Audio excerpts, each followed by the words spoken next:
Those who speak do not know. Those who know do not speak. Life not a problem. We see it as nothing but problems. We regard ourselves in a morning, noon, and night struggle to solve the great problem of existence. And for some people this problem is, why does the universe exist? For other people the problem is, how am I going to get enough to eat? And therefore, when you take it at one extreme or the other, why does the universe exist, or how am I going to get enough to eat? Who can say that life is not a problem? And yet here is this audacious suggestion that what we are bothering about is a ghost. It's something that isn't really there. But you know, when we look at the history of science, we find to what an extraordinary sense science has solved problems by dissolving them. One of the characteristics of neurotic behavior, you know, is it's repetitive. The neurotic personality keeps going through unsuccessful life patterns again and again and again, and nothing seems to be able to stop him. Now, this kind of behavior is exactly what a Buddhist would mean by samsara, the round or the rat race of birth and death, that is to say, of life as we ordinarily live it. Because it is a round, it is a vicious circle, for the reason that we keep trying to solve problems that are not simply overwhelmingly difficult, but problems that are not problems at all. They only look like problems. And so when we tackle, you see, impossible questions, I mean, for a simple example, if you really think it means something to ask, why is a mouse when it spins, and then try and find out, it'll never make any sense till the cows come home. In the same way, Buddhist imagery likened this to looking for the horns of a hare, or the child of a barren woman, or the beard of a eunuch. And thus, things go round and round and never come out, when the question being asked is an absurd question, is a nonsense question.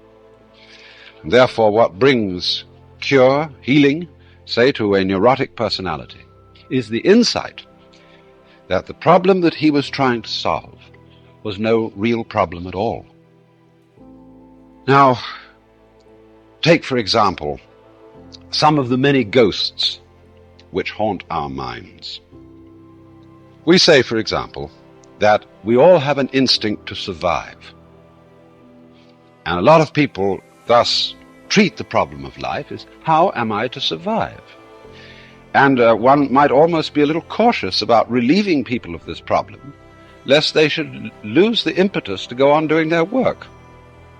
But that also, impetus to go on doing your work, is another ghost. We think we are driven, you see. We think that what we do has these mysterious things behind it. Like, for example, people say, we always make our decisions on the basis of a pleasure principle.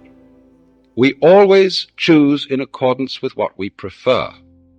And of course, when our choice is limited to alternatives, all of which are rather unpleasant, we choose the lesser evil. Now, what does this actually say? We always choose what we prefer is simply another way of saying we always choose what we choose. For there is no way of showing what it is that we prefer except in the fact that we choose it. See, it's very important simply to keep your eye on what is being done and to describe that. And if you describe it clearly enough and well enough, you will probably find that the ghost of instinct disappeared. Thus, you see, when we talk about an instinct for survival, what is this saying? What is the evidence for the fact that there is an instinct for survival? There is no evidence except that, in fact, people survive until they don't. And this is rather odd, because what happens to the instinct for survival when people don't survive? Well, Freud thought he solved this problem by inventing a death wish, a death instinct. But that, too, is something as phony as the survival instinct. And the whole problem is much more simply described if we get rid of both of these ghosts. So, in this way, we find that when we try to explain some kind of behavior, some kind of activity, by supposing that there is a motivating force, a sort of incarnate spook behind the whole thing, what has really happened is that we haven't described what's going on sufficiently clearly. As I've often said, we are so bugged by the notion of stuff, you see, stuff acting, stuff doing things. But all that is, you see, is that the world strikes us as being material until we examine it closely.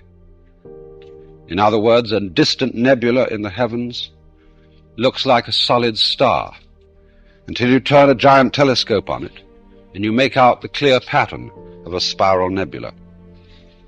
Or, to the naked eye, a lump of wood looks like a solid and impenetrable mass of continuous matter. But when you start turning powerful microscopes on it and the instruments of nuclear physics, you begin to find out that this apparently solid lump of wood is a whirring mass of electrical charges going on in relatively enormous spaces. In other words, the concept of stuff is a sensation that we get when we haven't examined things sufficiently closely, or when our instruments are not fine enough to penetrate what we're observing. But when the instruments are fine enough, what we get instead is pattern, and pattern is simply a form of behavior, of activity. We begin to describe instead what Dewey and Bentley, in their very fascinating book, Knowing and the Known, call a transaction. Now that is to say, a buyer can't buy unless somebody is also selling. You can't know anything unless there's something to know. You can't eat unless there's something to be eaten.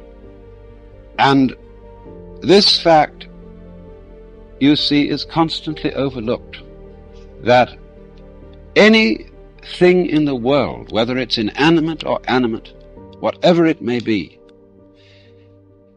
is there by virtue of being in a transactional relationship, not with something else, but with everything else.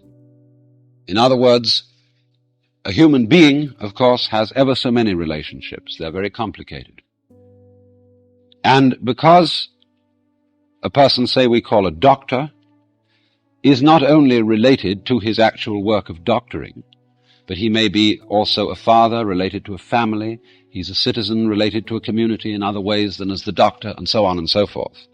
And so we begin to imagine him, as it were, apart from his relationships, as a sort of constant, going through all these different relationships, and therefore in some way different from them all. But this, you see, creates a ghost. It creates a being independent of all the different relationships in which he finds himself, whereas, strictly speaking, he is inseparable from those relationships, and we can't eliminate them. We can only describe him fully as the entire whole complex. So that, in other words, every organism could be called the behavior of the field or environment in which it is found. Now, this doesn't mean, on the one hand, that the organism is something pushed around by the environment and is completely passive and inert, and that everything that it does is simply a response to external stimulus. Because, in a way, the organism is part of its environment. After all, it is an object, a process in nature, in the cosmos, just as much as everything in its environment. There is really no way of separating the two and saying that one acts upon the other, that the organism, as it were, shoves around the environment, or that the environment shoves around the organism. Instead of speaking, as it were, in this terminology of doers and done-tos, of attackers and victims, we simplify things considerably just by confining ourselves to a description of what is happening. And as we do this, we get a peculiarly clarified picture of the world without all sorts of ghosts. And it is in this way that we also begin to be able to have some preliminary intuition or sensation of the meaning of the fact that life is not a problem. In other words, not a contest between ourselves and our environment. This conception of life turns out to be basically phony.